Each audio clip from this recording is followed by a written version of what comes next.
Hello and welcome to TCU News Now. I'm Alexandria Salinas. The holiday season is in full swing here at TCU. We have ornaments dropping and the construction crew who came just in time for the tree lighting tonight.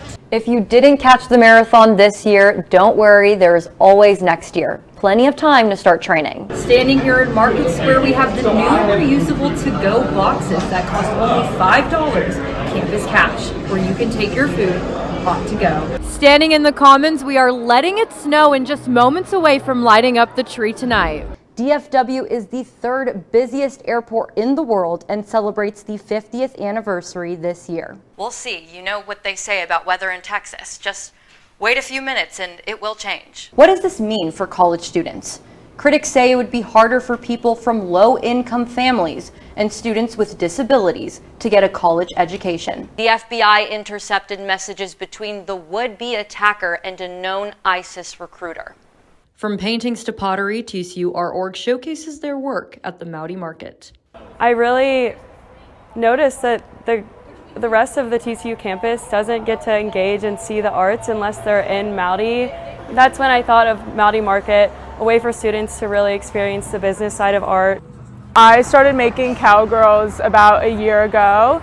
I just think it's a really cool representation of women, of like a very strong clay body mixed with like a very soft and gentle glaze over it. I think that without Art.org and the mentorship that TCU has had, I wouldn't have tried and failed as many times as I have. It's really taught me that you may fail on your feet, but as an artist, you have the will to get back up and keep trying. Art, creativity, and connection. Be sure to check out the next Mowdy Market coming this spring semester. Happening on TCU News Now. How long will this cold weather stick around? Stay tuned for the full forecast. And egg prices are soaring. Why this is happening and how buyers and sellers are coping. Plus, you won't believe this wild footage of a man being swallowed by a whale. Keep watching to see what happens. It's all coming up next.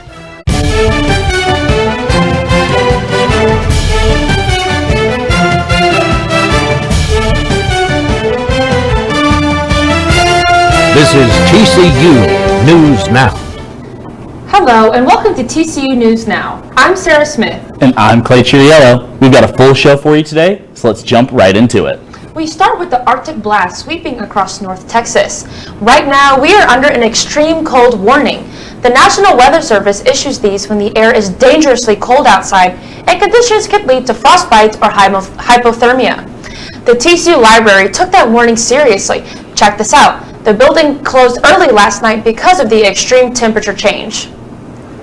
That's right. We went from a high of 54 degrees yesterday afternoon all the way down to 16 degrees overnight.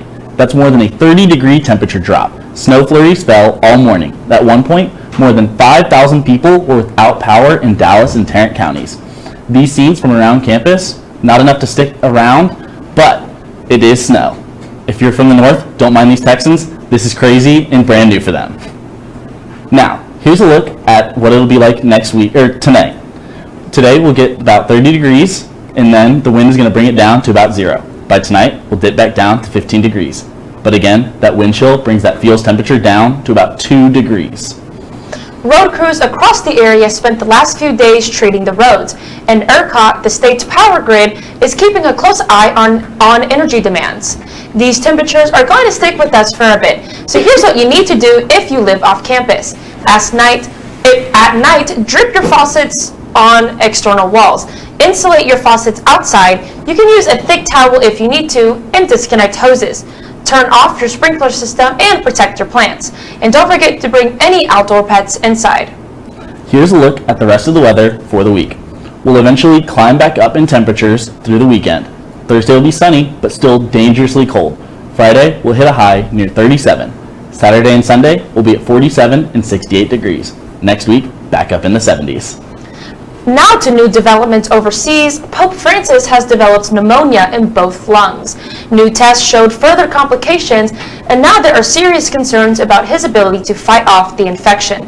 Nicole Winfield is outside the Vatican for us and has new information on his condition. The Vatican says Pope Francis has developed bilateral pneumonia. That is kind of the nightmare scenarios that doctors had feared after he was hospitalized last week. He is also battling asthmatic bronchitis that requires a cortisone antibiotic treatment, and the Vatican says that is complicating the therapeutic recovery. Nevertheless, we understand Pope Francis is in good spirits. He had breakfast and is reading the newspapers, doing a little bit of work, and in the afternoon received some drawings from the children who are being treated at the Gemelli Hospital's pediatric ward in a sign that they too are praying for him. It's unclear how long the Pope will be in the hospital, but we know some Holy Year events had to be canceled. It only happens once every 25 years, when millions of Catholics from around the world make a pilgrimage to Rome. Now that Delta Airlines plane crashed in Toronto, investigators are working to figure out what caused the plane to crash and flip upside down.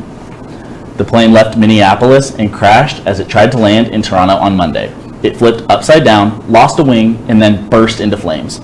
Miraculously, all 80 people on the plane survived. 21 people were hospitalized, and all but 2 were released. Investigators are considering weather conditions, aircraft malfunction, and the possibility of human error to understand what happened. We know communication between the control tower and the pilot were normal on approach. Here in the U.S., the state of Kentucky is cleaning up after devastating floods. 12 people died, and emergency crews are still rescuing people stranded in their homes. The governor declared a state of emergency. Mexico is threatening to sue Google for changing the Gulf of Mexico to the Gulf of America on its maps.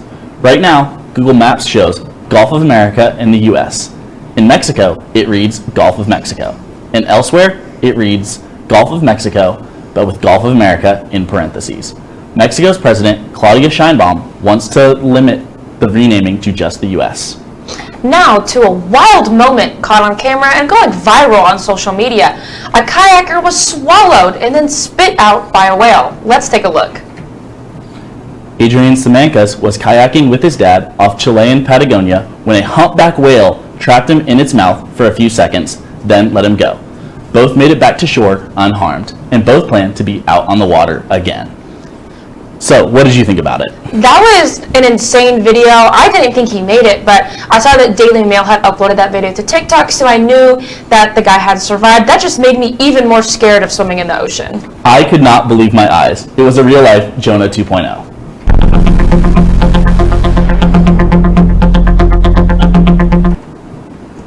It's time for today's Health Minute. First, Shakira is back on tour after a stomach bug forced her to cancel shows. Shakira performed in Peru. She'll now have to go to Colombia, Chile, Mexico, Argentina, and the U.S. In West Texas, the number of measles cases grew to 58, and now New Mexico is seeing cases pop up. Measles is a respiratory virus that can live in the air for up to 2 hours. Right now, Republicans are considering billions of dollars in cuts to Medicaid. 80 million U.S. adults and children are enrolled in the program. Medicaid offers nearly free healthcare coverage to the poorest Americans. It's financed mostly by federal taxpayers. And Robert F. Kennedy Jr. took over the U.S. Health and Human Services Department this week. He called for studies of the following: vaccination recommendations, pesticides, microplastics, ultra-processed foods, antidepressants, and electromagnetic radiation that comes from radios, TVs, and cell phones. It's February, and midterm season at TCU is coming up. And sometimes, all you need to relieve some of that stress is a hug from your mom. Here's Abby Elston with more. A student at Kansas State University got a surprise after she had texted her mom that she was feeling anxious. Her parents drove 600 miles to be with their daughter after she had told them that she was feeling stressed at school. The video went viral on TikTok and inspired us to ask TCU students what they are doing to deal with stress during midterms. Relieve stress, typically I work out, hang out with friends, or just take time to myself. I find when I'm a little stressed out that just getting outside or getting to the rec is always needed. I love to hang out with friends and also take time to myself. It's definitely like a balance between studying, but then also making sure I'm resting. Play music, or listen to music, or play guitar. I just sit around the library. For me, it kind of changes where I study, trying to make studying, as unstressful as possible. So third floor Reese Jones and like my little hidden spot in the library is really, really good for that. Probably like take breaks and like go get coffee. Yeah, so I'm really in tune with my faith, so I go to church and I also hang out with my friends. For anybody feeling the stress of midterms, the Counseling and Mental Health Center is located on the second floor of Jarvis Hall and offers a variety of options to help students during this stressful time. Best of luck on your midterms this semester, and remember to take care of yourself. We know the price of eggs is high thanks to the bird flu, and the Trump administration says it is working on a new strategy to fight the disease. It includes vaccinations and tighter biosecurity. We expect details to be released later in the week.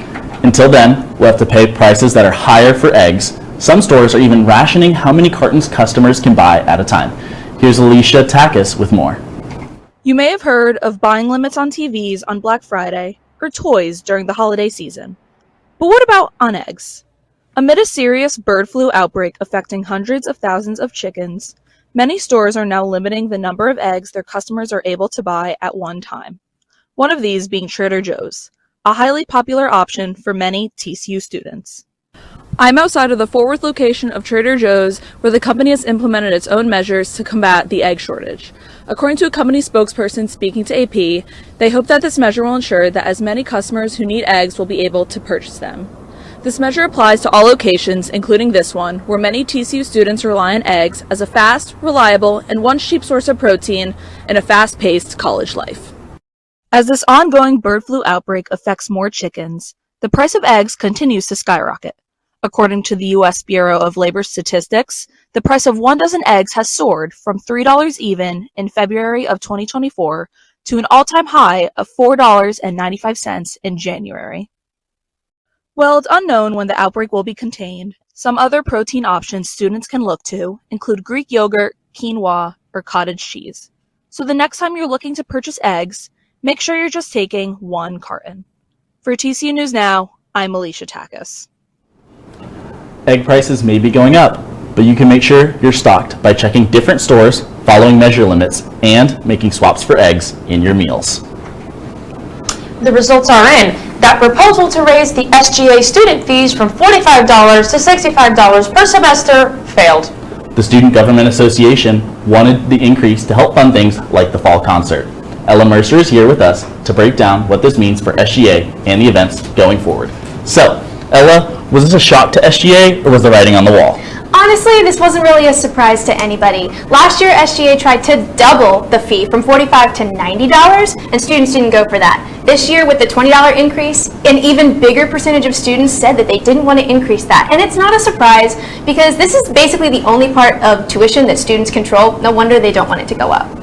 But what does this mean for concerts in the future? Are there not going to be concerts? You know, there might be less concerts. They have a couple different ideas. So one is to keep doing the fall concert every year, but hire a local artist that's within their budget, or possibly hiring big artists like Flo Rida and Kelsey Ballerini like we've seen, but just not as often, maybe not annually. So students may be able to have 1 or 2 big concerts within their TCU career, but they don't get 4 like we did. Awesome. So what else can we expect from SGA this semester? Well, elections are coming up in April, so be sure to stay tuned to TCU 360. We're going to have a debate before the election, and we'll have coverage coming at you all semester. Awesome. Thank you, Ella. Celebrations are in order for TCU's Mary Couts Burnett Library. It is celebrating 100 years of growth and impact in the community. Here's Sophie Ruiz with more on the library's history and the events happening this month. 2025 marks 100 years since the dedication of the Mary Couts Burnett Library. Couts Burnett, who had no affiliation with TCU, gave the university a gift of $3 million. This sum is approximately equivalent to $56 million today. We spoke to the dean of the library, Tracy Hull, to learn more. The fact that she had no connection really says something about her character. And I think that our students can look at that as a model as they go forward and do good things out in the world. TCU has set up a special collections exhibit on the 3rd floor of the library to showcase the library and Couts Burnett's history. The largest event of the 100-year celebrations will be the Gatsby Nights Ball, taking place on February 28th. The 1920s theme night will serve as a night of celebration for students. For more information, check out the TCU Library's 100-year anniversary website. Be sure to check out the special collections exhibit and mark your calendars for the Gatsby Nights Ball on February 28th. The library will also give back to the community with the book drive. Here's Abby McCutcheon with a look at how students can get involved. The TCU Library is celebrating its 100th anniversary this month, with events planned for students throughout February. One of these events is a book drive that supports the Presbyterian Children's Homes and Services.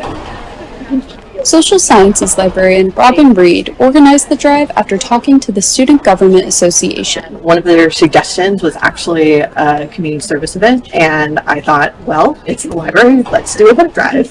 The Presbyterian Children's Homes and Services supports foster children within the area. Reed said she wanted the community service event to support a local organization that was well established and known within the community. They've been around for over 100 years, and they are local. They have an office in Fort Worth and work with kids in Fort Worth. The book drive is inspired by the legacy of Mary Couts Burnett, whose donation enabled the construction of TCU's library in the 1920s. Reed said she hopes to collect over 3,000 books for the Presbyterian Children's Homes and Services. To donate, students can visit the library's registry on Amazon. You can find the link through the library's 100th celebration website. Books on the registry are sorted by language, age range, and the organization's most wanted books.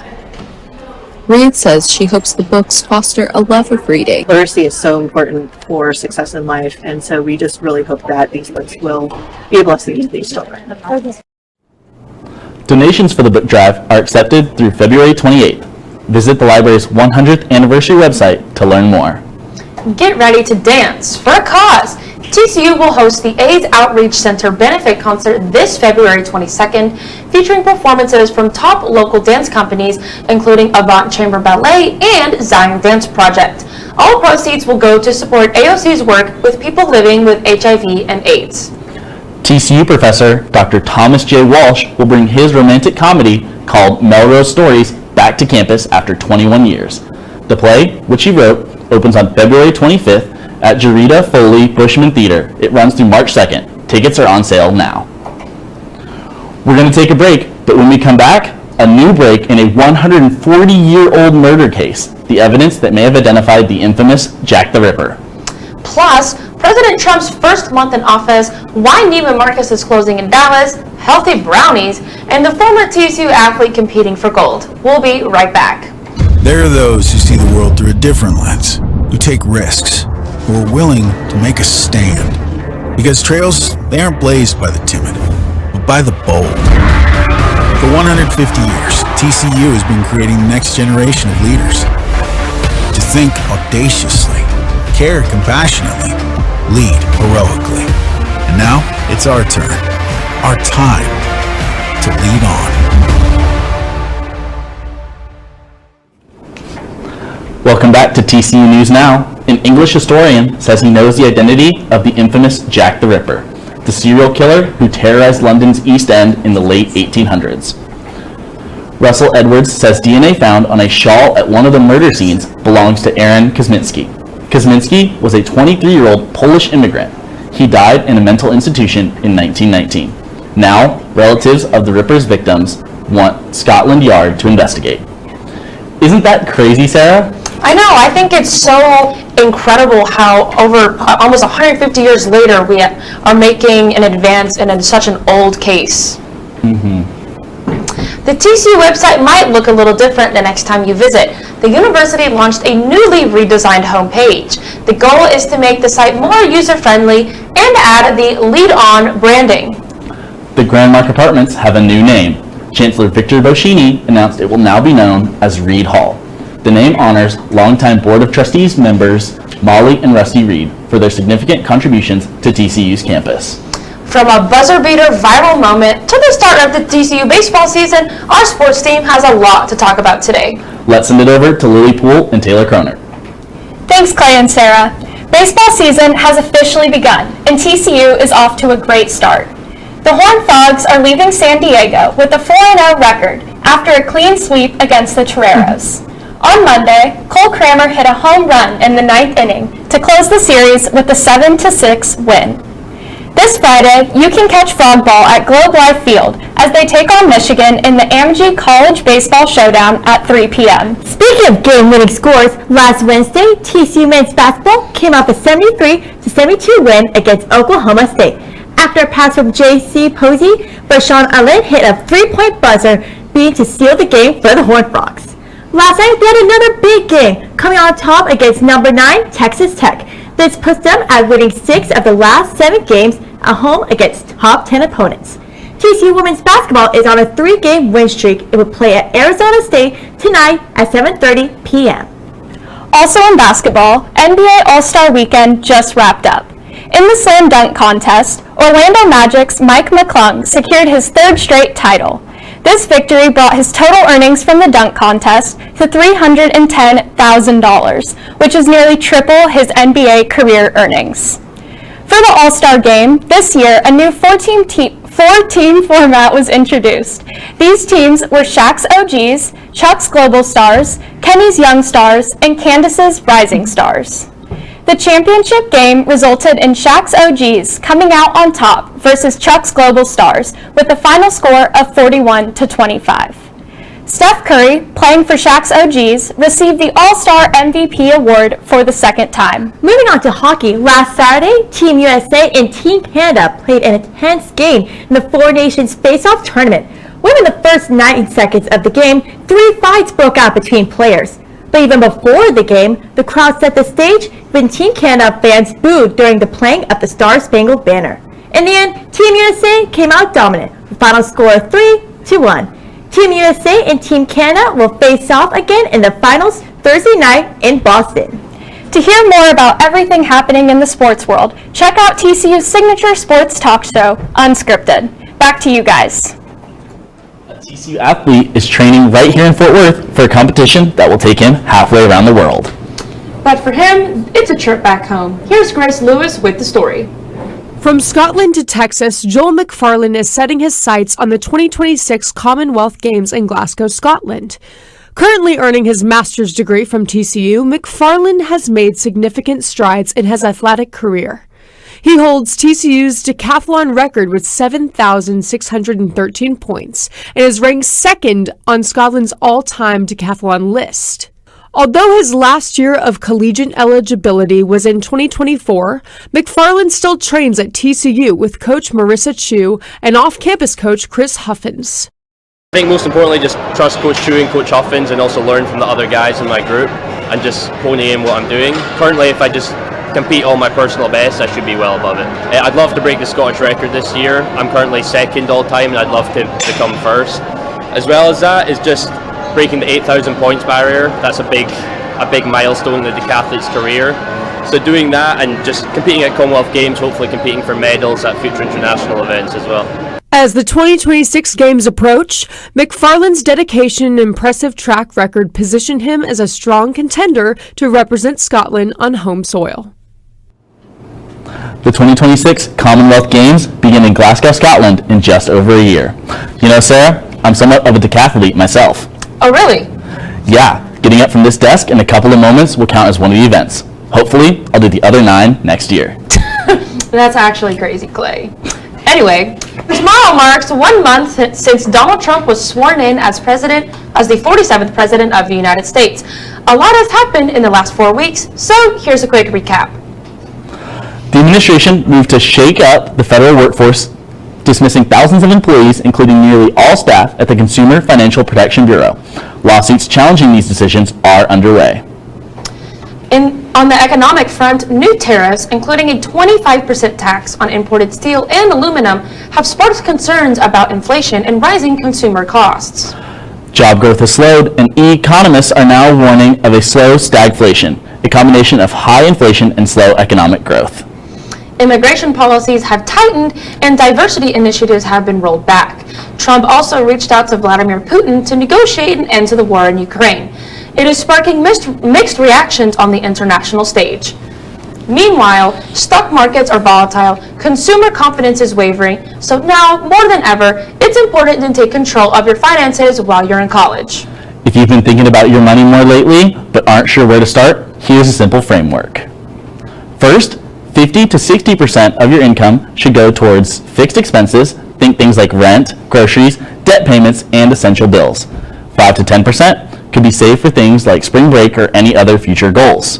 5 to 10 could be allocated to investments, and 20 to 35% could be reserved for guilt-free spending. So yes, your yoga classes and coffee runs can stay. And according to Forbes, this approach to financial wellness is reshaping how younger generations think about their money. It's becoming part of a larger effort to align finances with well-being, helping reduce stress and promote long-term security.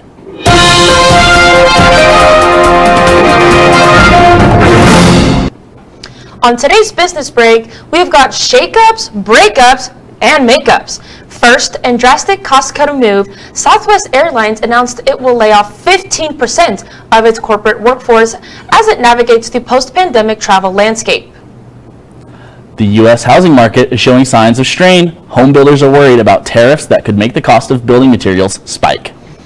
Nike announced a partnership with Skims, the popular lingerie and loungewear brand by Kim Kardashian.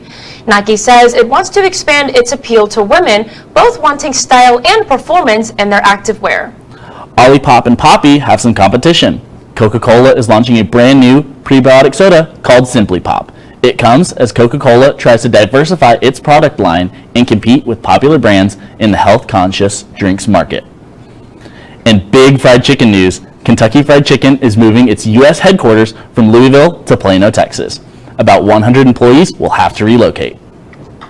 Neiman Marcus is closing its downtown Dallas store. Saks Global, which owns Neiman's, says the landlord essentially just ended their lease agreement. Texas could get a new town soon. In Cameron County, an election will happen for people to vote on creating the city of Starbase, where the SpaceX operations are. The vote will happen on May 3rd, and if it's passed, it will be the county's newest town since 1995 and will streamline development for SpaceX's expansion. Okay, it's a stressful time of year, and sometimes we just need a little sweet treat to help us through this semester. But who says you can't satisfy those cravings in a healthy way? I stepped back into my kitchen to make black bean brownies. You heard me right, black beans. And let me tell you, it's a delicious twist on a classic dessert. Check it out. Welcome back to Cheerios Bites. Today, I'm going to help you satisfy your sweet tooth without all of the calories. We're making black bean brownies. Blend together 1 can of black beans, a handful of dates, and a banana until smooth. Combine this mix in a large bowl with these ingredients with lots of chocolate chips. Once the mixture is smooth, place into a greased pan and spread evenly. Bake the brownies at 375 for 20 to 25 minutes. Then, cut and enjoy.